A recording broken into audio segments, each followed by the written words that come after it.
start recording. Yeah. Okay, so it's just 8 o'clock. I think if you don't mind, Trapti, we'll wait just 1 minute for people to transition, Absolutely, absolutely, yes. and then we'll start at 8:01. Yeah.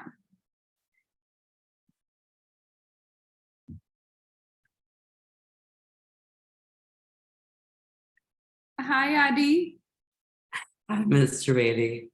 So Sorry, lovely. I'm sore throat. So lovely to see you. Some of my amazing students have joined from different parts of the world, Alan. Good. Hi, Andrew. Nice to see you. And I have Ivan from IB Singapore who has joined as well. So welcome, Ivan.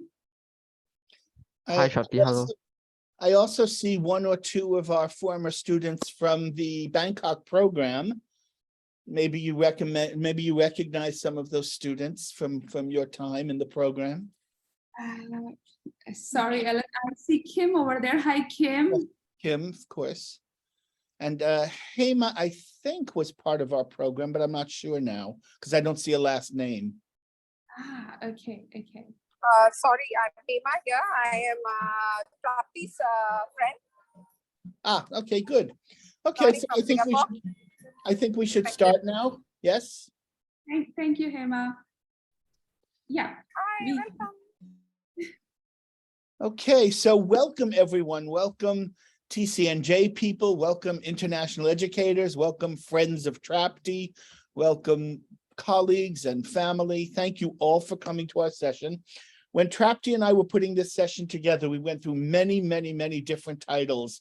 Some were a little bit silly. There was one, Tagore or not Tagore, that is the question.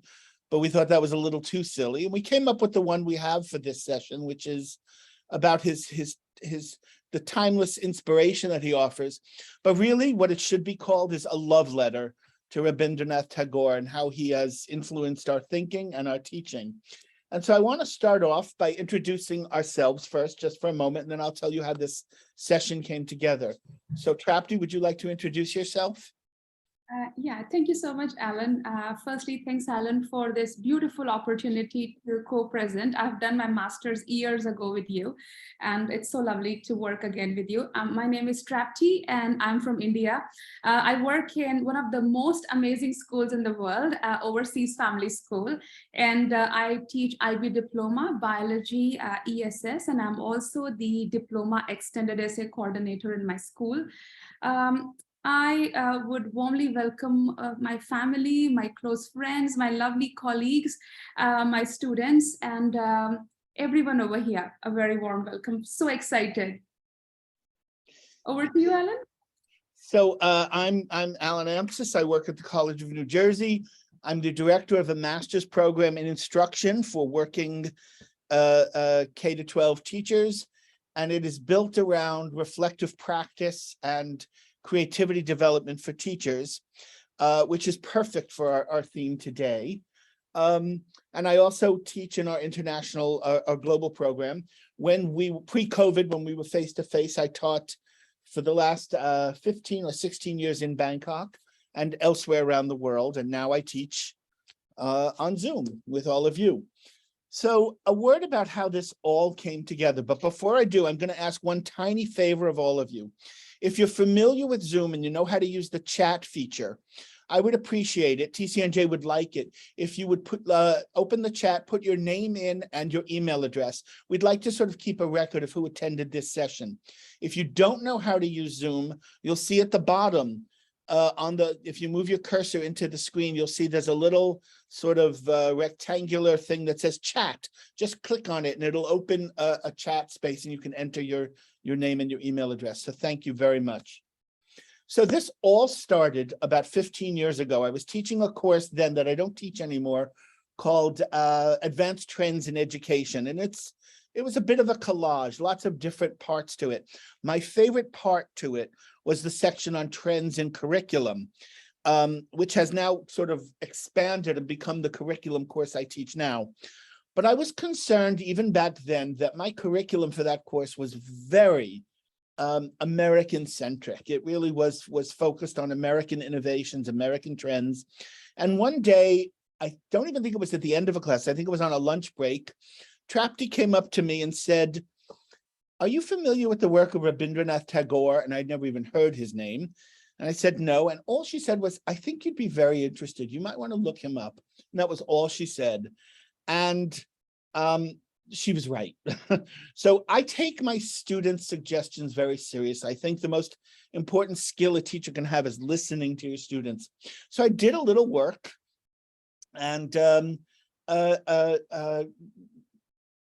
found some interesting things about Rabindranath Tagore. And at this point, I'm going to switch to sharing my screen and showing you the PowerPoint that we have created, which is absolutely lovely, thanks to Trapti's graphic skills. So can someone give me a thumbs up if you can see the screen? Okay, good. So what I need to do now is just share it so that it's there. That's what we want. Okay, so today's session, Trapti's suggestion became this: the timeless educational inspiration of Rabindranath Tagore. And I'm going to give you a 15-second overview of how he fits into my curriculum class. My curriculum class starts with the progressive era in curriculum studies, which was more than 100 years ago, more like 130 years ago.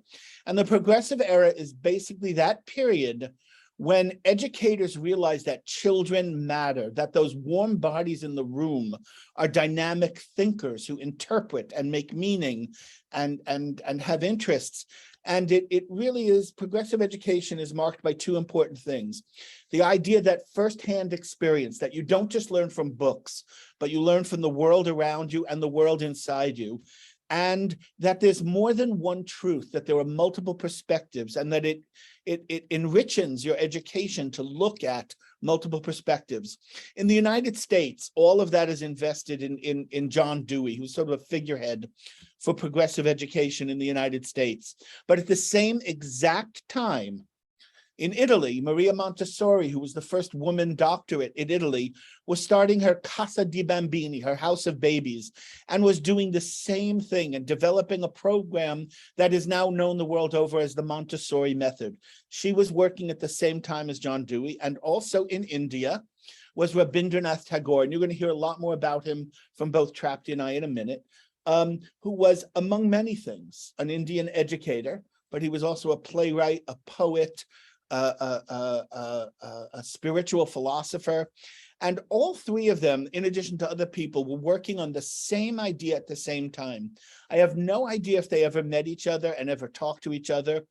But what was happening in the world in, oh, that says 1990. I'm sorry, it should say 1890 to 1910. Little typo that neither Trapti or I noticed there. So what was happening in the world in 1890 to 1910 that made the world, ready for progressive education? And we're going to focus today, obviously, just on Tagore and his contribution. So what you're seeing here is an image of the very first article that started my revision in my curriculum class on Tagore. It's an article about him. And it's called Tagore's Vision of International Education, Relevance and Implications for Today. And I thought, since I'm teaching international educators, this would be the great place to start. What I didn't realize is it was like a blossoming flower, more like a blossoming tree. So much came out of this simple article. And I'm going to share a bit of it with you today. What has been most impressive to me about Tagore's work and the insight, the small insight into his work that I give in my class, is how my students, who are all teachers in international schools, were uniformly inspired by him, especially if they'd never heard of him before, which is often the case. So I'm going to share with you a few images that my students have created, and my students are all adult educators like Trapti and a few other people who are on this video. Every single time I teach this course, and I've taught it now about 20 times, there is always a group that does their individual project on Tagore. He is the constant. I can count on the fact that some group of 4 or 5 teachers in my class are going to be captivated by his vision And so I'm going to just show you very quickly some screenshots of work that students in international schools all over the globe have done based on Tagore's work. Here we have just a sort of image of him. And I think it's very interesting. Those of us in the West often have a very traditional and literal concept of what God might look like, that he's sort of an older man with a long white beard. And I think that's not an accident here. Anyway, one group of students put together this wonderful PowerPoint that has all of these different links. So you can link to his philosophy, his implications, facts about him, quotes, critiques, samples of his work as a poet, a writer, a painter, a musician. And by the way, if any of you are interested in any of this, you can write to me. I will put my own email address in the chat room in a minute, and I will share any of these with you. Here's just one image from one presentation that a group of students did, and we're including it because I like the quote. The butterfly counts not months, but moments, and has time enough. I think that gives us a tiny bit of insight into the breadth of his universalist thinking. Another group of students did something specifically on his educational philosophy and how it could influence their lesson planning and their actual work in their classroom with students 120 years after he wrote his work. This slide I love, even though it has one tiny little typo that I'm not going to point out to you, but I love the fact that it represents his work as a blossoming tree, which I've already referenced. And all of these are linked. All of these are links to different aspects of his work. Here's another slide from that same presentation that looks at his work as a lotus flower. And again, these are all active links on this presentation: learning by activities, teaching through tours and trips, heuristic methods, freedom, love for humanity. These are all sort of possible subtitles for a consideration of Tagore's work. One group did one of my favorite things. It was almost like a gossip column, unknown facts about Rabindranath Tagore. And what was amazing about that is he was truly just an expansive presence on this planet. I mean, he was proficient in so many fields. And the unknown facts are all these things about things he managed to accomplish in a lifetime that I would imagine would take several lifetimes. A few very concrete things, not so much abstract, but very concrete. One group found a series of short films based on his short stories that dramatize his works. And of course, they all have an incredible message about connection to humanity, connection to nature, connection to each other. And it's a Netflix series. So I was very excited to see those episodes. It is not unusual for some of the students to just, list some of the stories and poems and songs that they found most inspiring. And again, going very concrete, one group featured a series of slides on acclaimed works of his that are specifically for younger children, elementary school ages, as well as another slide for older students, middle to high school students, books either about him or by him or adaptations of his work that provide glimpses of his thought process for students. This is one page of about 4 that listed a sort of educational biography link. So there are links to his philosophy, lesson plans for teachers that were created by other teachers in international school, and pages more of this. And this is a blank page. We're almost at the end of my section, and I'll transition to Trapti in just a moment. I love the blank page because it invites us to invest this sort of beautiful black and white and gray natural image with our own understanding of our connection to nature and humanity. And this is a set of activities that one group contributed. And I'm just going to show you 2 more slides. One is, this is again a slide from a presentation by another group of students. And what I love about it is that it accentuates the connection to nature. And so many of my presenting students, when we were in the same place at the same time, took their Tagore presentation outside of the building. They took us out to nature and had us do an activity that that connected us to the sights and the smells and the colors and even the tastes. I like this one because there's this brilliant, beautiful light at the end of it.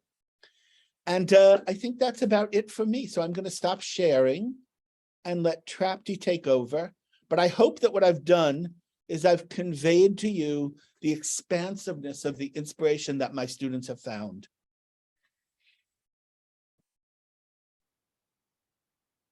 Thank you, Alan.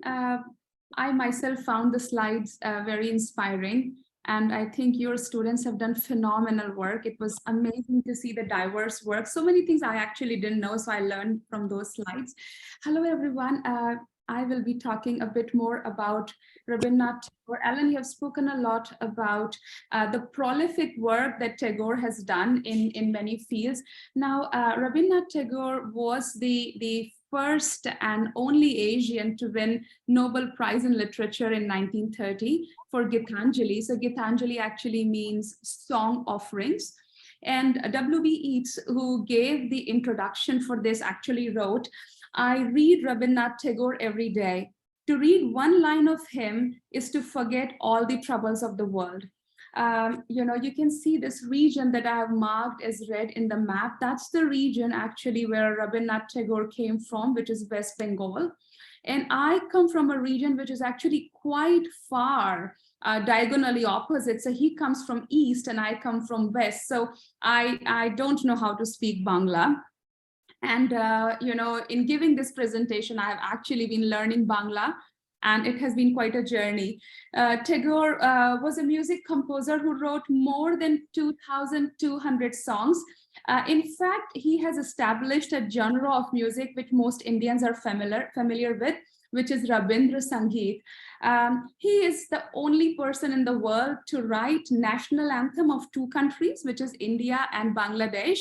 And one of my grade 11s actually corrected me and said, "Ms. Trivedi, he also inspired the national anthem of Sri Lanka." Moving forward, Tagore painted more than 2,500 paintings, and he was the first Indian whose art exhibition was displayed in Europe, Russia, and the US. He was a social reformer, freedom fighter, novelist, playwright of rare distinction.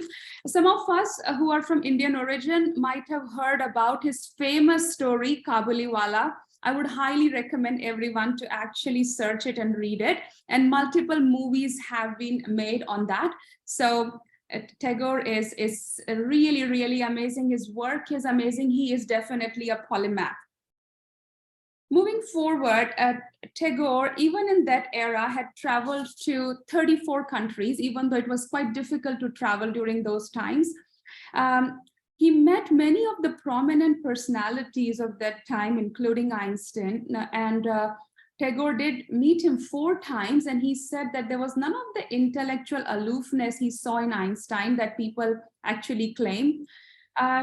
Mahatma Gandhi and Tagore were contemporary, and they both were ardent admirers of each other. But Rabindranath Tagore actually was not completely in alignment with Mahatma Gandhi's philosophy. One of the prominent philosophy that Gandhi advocated was nationalism. And here I would start making links with all of us who are very international. Tagore in that time was always in favor of internationalism. And he did believe that nationalism will eventually turn us against each other. Tagore is criticized by a small minority for that. So I would really like to give my perspective. He was indeed a global citizen, but he was an assertive Indian at the end of the day. I have a small Sanskrit couplet from Bhagavad Gita over there. The meaning of that is that if we are looking at a bigger picture, if we are looking at serving international community, we go beyond national service, which is always way better. I was really trying to understand that, and I will be talking about Tagore's educational philosophy, but I was making an attempt in terms of understanding that how Tagore's philosophy might have actually evolved. And sorry, I'm just trying to adjust my screen. And one of the ways I looked at was looking at his family. And Tagore does come from a highly influential family, amazing family in terms of their educational background, in terms of wealth as well. So Rabindranath's family was known for its social, religious, and cultural innovations during Bengal Renaissance in 19th century. His grandfather was a very close friend of Raja Ram Mohan Roy. Some of you are quite young, but Raja Ram Mohan Roy was a social reformer who stopped Sati Pratha, where the woman was required to burn on the funeral pyre of her husband. So Tagore's grandfather was also a social reformer. However, Rabindranath Tagore's educational experience was not good. He went from one school to another, and he was a school dropout. His elder brother, Hemendra, which I've marked over here, did homeschooling for Rabindranath Tagore, and I think that might have laid the foundation for his educational philosophy. His brother taught him subjects like science, math, but also taught him swimming in Ganges, taught him wrestling. So he was actually gaining very experiential learning right at the beginning. This slide is just very powerful for me, and I think definitely Tagore was extremely fortunate, even though he was a genius himself, but his upbringing was phenomenal. His music teacher, the teacher who used to come home and teach him music, was Jagannath Bhattacharya, who wrote the tune for Vande Mataram. At the age of 12, Rabindranath Tagore went to Golden Temple. Now, Alan and everyone else who are not familiar with India's very complex culture, Rabindranath Tagore was Brahmin. He belonged to a very different caste system. So as a young child, I never went to a Sikh temple because I'm a Hindu. As an older child, I did go myself. For Tagore's father to take him to a Sikh temple, himself being a Brahmin, is actually incredibly rebellious. So he stayed there for months and he listened to Gurubani. And I think that might have laid the foundation for his secular beliefs. His father taught him astronomy, history, and modern science. Now, again, Tagore comes from a family of intellectuals. His brother, Satyendranath, in 1864, became the first Indian to clear the civil services exam. And he went to England. Later, Tagore joined him, and he joined actually University College of London to complete his studies in law, which he never did. His father wanted him to be a lawyer. Rabindranath Tagore again found the education in universities and in schools very stifling, and he dropped out. However, even now, UCL hosts annual Tagore lecture series in comparative literature. So wherever Tagore went, his impact was phenomenal. Many of us are educators in this room, and when I read this many years ago as well, the impact for me was very, very powerful. Just knowing that we as an educator have power to make or break it. Not everyone is as fortunate as Tagore and not as intelligent. So in every student who walks in our classroom, what are we doing for him or her? Are we providing that inspiring environment or just turning them completely away from our subject in school? I'll be talking about Tagore's educational philosophy, but I'll be sharing a personal story over here that how did I come to know about Tagore? Everyone in India definitely knows about Tagore because he wrote our national anthem. I remember as a very young child growing up in patriarchal society, quite often jaded by the system, and I would come home and I would have long conversations with my dad, who is in the audience right now. And I would talk to him and I would say to him and I would complain about the system. And my dad systematically talked with me about role models. And one such role model was Indira Gandhi. And my dad told me that, you know, a woman can be a leader. It's very much possible for a woman to be a leader. And I always looked up to Indira Gandhi. When I was just 7 years old, during that time, I do remember Indira Gandhi was assassinated. It was 31st of October, 1984. I remember the date, 31st of October. And that point of time, television was very sporadic. And I remember watching television, trying to absorb everything about Indira Gandhi. I was 7-year-old back then.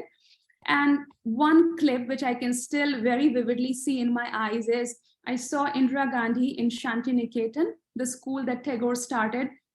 And she was sitting in the garden over there, and she was having the education in the middle of the garden. And I suddenly understood that, you know, I really want to create that kind of environment, be in that sort of environment. So some of the main tenets of Tagore's education is individualism. And he really paid a lot of importance to individual, to student, and he did discarded textbook. He encouraged the freedom of expression. So freedom is another thing that he very important, he always paid attention to. Naturalism is something that is very important for Tagore. So open air, open school in middle of trees. Spiritualism, I think that came from his father's upbringing, and internationalism, that comes again from his spiritual belief that there is unity, there is oneness. I have a picture of what is an IB education, and in my mind, I do visualize that IB and Tagore having a cup of tea together, because all the tenets we see in IB education were actually proposed by Tagore long back: approaches to learning, approaches to teaching, international minded, constructivist approach. So I can see lots and lots of similarities over there. By the way, the painting at the middle is made by my student, Summer Roy, and myself many years ago. And you can see all the ATL and learner profile depicted over there. If I just very quickly stop over there, Ivan, you are here and many of us are into IB education. This is something I would highly recommend everyone to read. East is East and West is West. It's an IB position paper where George Walker is asking us to question ourselves as an IB educator, that are we providing our students a cultural outlet to express themselves? I want to share something that I did in my class last week, where I asked them that can they look at learner profile and think about it from their cultural context and see if it matches. And I had students, who actually told me that there are many facets that they would like to add to learner profile. So I have that screenshot in front of you. Like for my Korean community, respect should be an important part, which should be mentioned in the learner profile. And there are other things as well. This was a phenomenal activity because I tried it in one of my bio classes, which hardly talks. But when I was running this activity, the energy was phenomenal.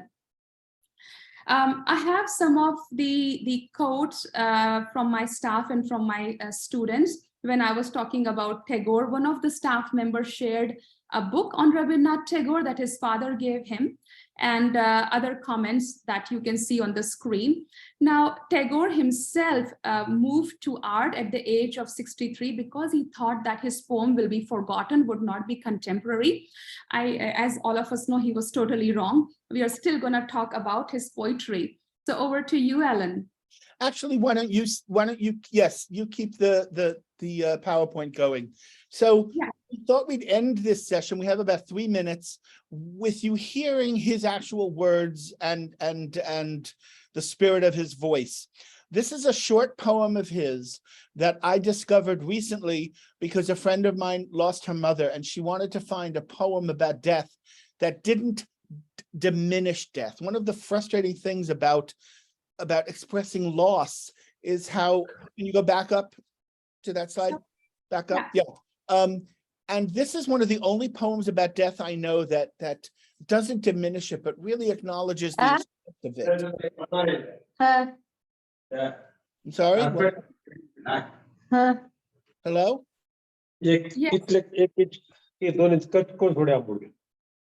Sridevi, can you please mute your microphone? So I'm going to share this with you very briefly because it's a short poem. Peace, my heart, let the time for the parting be sweet. Let it not be a death, but completeness. Let love melt into memory and pain into songs. Let the flight through the sky end in the folding of the wings over the nest. Let the last touch of your hands be gentle, like the flower of the night. Stand still, O beautiful end, for a moment, and say your last words in silence. I bow to you and hold up my lamp to light your way. I don't think I need to say anymore. I think it's just beautiful, and I hope you feel the same. We can go to the next slide.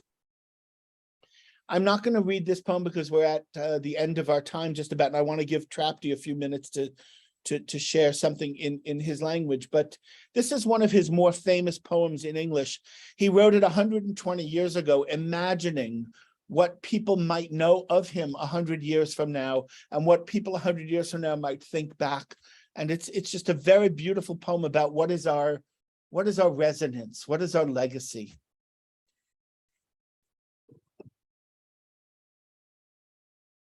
I will be sharing one of my favorite poems by Rabindranath Tagore, and I would encourage all of you, if you would like to sing along. Now, as I said to you, I don't know Bangla, and also I don't know singing, so it was a double challenge for me. So I hope you will be very forgiving when you listen to this. But I was a risk taker, just the way I asked my students to do.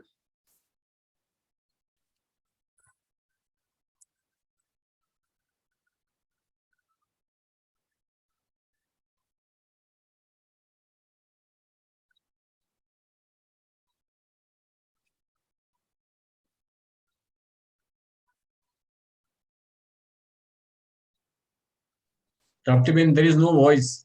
Yes, I can't hear it.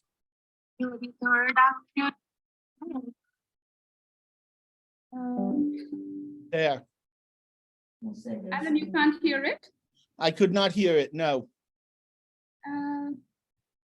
No, es una chica que trabaja conmigo que hace una presentación en vivo sobre Rabindranath Tagore y la educación. Again, can you hear it now? No, I cannot. It was started. Well, I'm afraid we're sort of out of time, and I feel very bad that you didn't get to hear Trapti's very beautiful version of that song in an Indian language. But we can always share that with you some other time, I suppose. While you are just ending it, I'll just quickly. Everyone's saying the economy right now is horrible. Try to put it together. Just give me 1 second, and of while course. you can talking.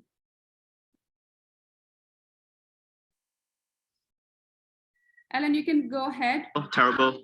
So the only thing I want to say at the end is just, since Trapti and I started this a few weeks ago or months ago, how many times Tagore's work and life and name have crossed my path. A few weeks ago, I was doing some research for a film class, and I found out that at Audrey Hepburn's funeral, Tagore's poems were read over her grave.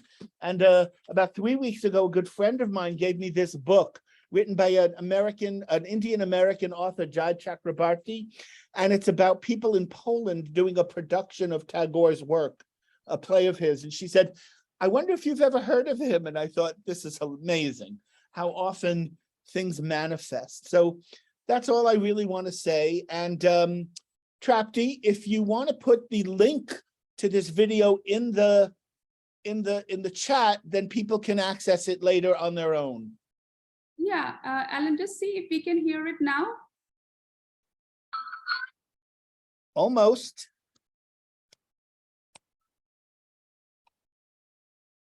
Can Nope, you? I cannot.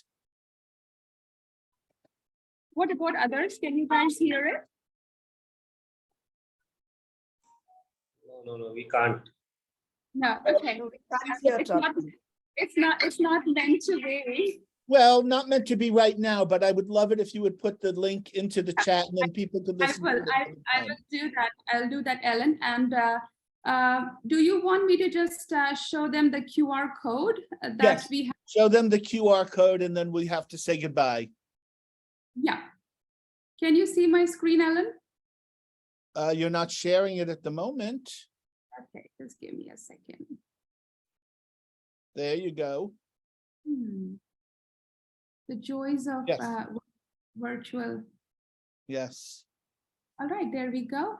Guys, if you can just scan the QR code, and as Alan was mentioning, if you have any questions that you would like to ask or give us any feedback, that would be great.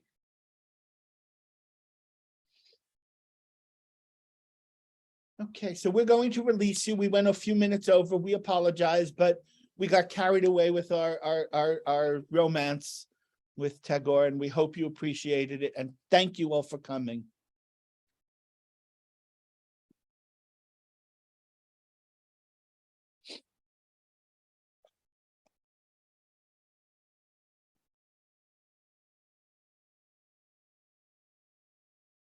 Thank you, everyone.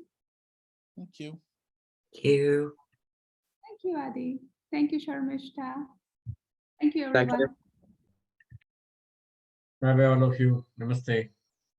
Namaste.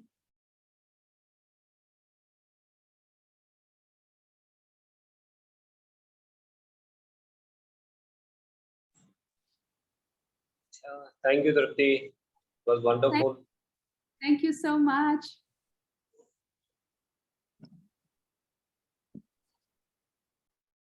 Thank you so much. I really enjoyed that. Thank you Thank you. so much.